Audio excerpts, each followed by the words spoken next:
on the General Laws Committee have any notice that this bill would be discussed today? That not that SB 844, but that a bill related to ethics and fee offices and other such things would be discussed today? No, good question. There was no notice. We knew the notice of the regular run-of-the-mill bill. We had no notice that they were going to add all this additional information in there. It was a 10-minute committee. Representative Nieves on the floor was harshly critical. Don't show up. You don't have a right to vote. Something like that. I mean, what was he getting at as far as the committee and the process? I'm not sure what he was getting at. You know, we have members who have been pushing this, and then clearly the speaker has broke another promise that he made at the beginning of the session where he puts it into the general laws if this is ethics reform.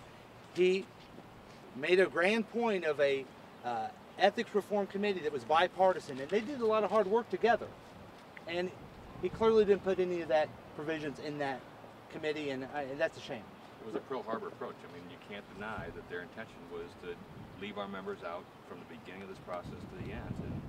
And I don't think anybody could say otherwise. I mean, they didn't let us have a voice on the floor. There was no proper notice for the committee. There was no proper notice to move it from rules to the floor. This is all on the same day. I mean, it was a runaway train, and that's what they wanted. Mm-hmm. Were you being? Do you think it was punishment for the discharge petition? Well, do you think they just? You know, punishment for discharge, punishment for using the constitutional authority to advance a bill.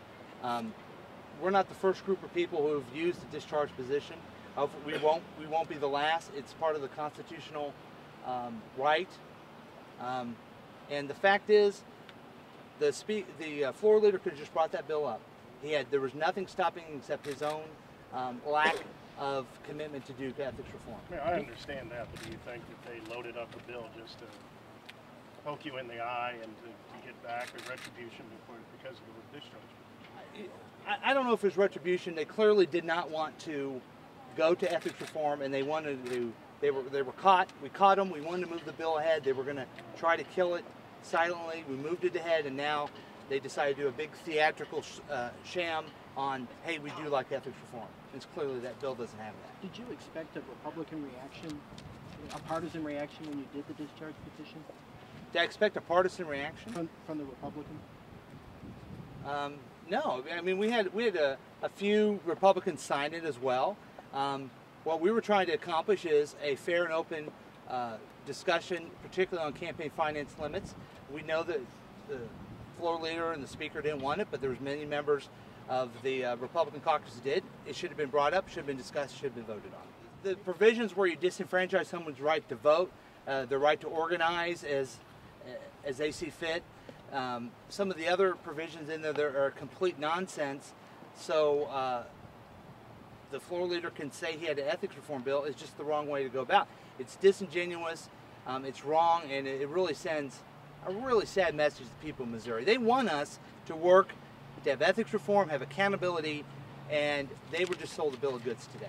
Do you think anything can emerge from this process that goes back to conference, and can an ethics bill pass? Well, session? I guess I'm hopeful that the Senate will see what a mess this is, and maybe use another vehicle that they have to bring some ethics reform. Not even go in conference in this one. Well, you know, I don't know how they go in the conference for all these things.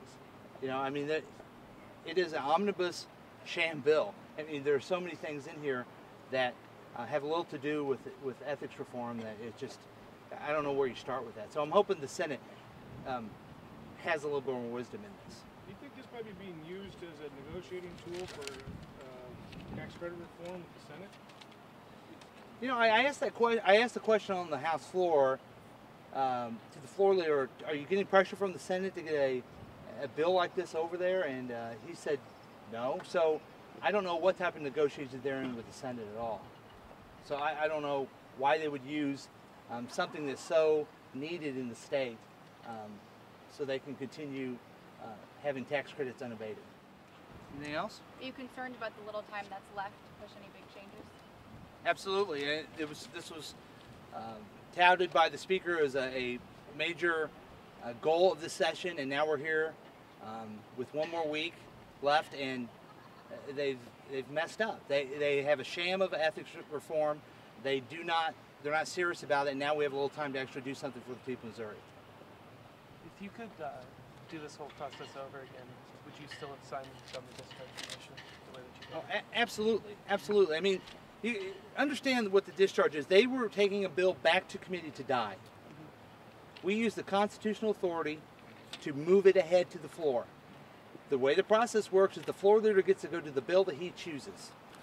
And he could have easily chose. That was my substitute amendment, to ask that we go to that bill and have a fair, open debate. If he doesn't like those provisions, he can talk on the House floor, make amendments, and go through the process. We did the right thing to move that ahead, as opposed to it dying in committee and the people of Missouri not seeing the light of day on this.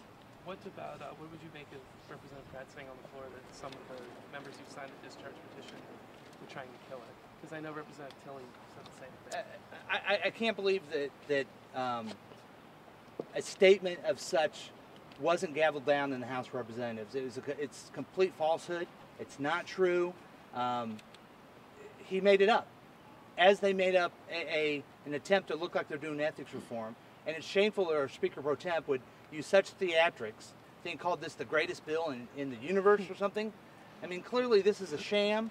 He misrepresented the views of this caucus and members of it, and then hid behind the Speaker by not allowing us to respond to that.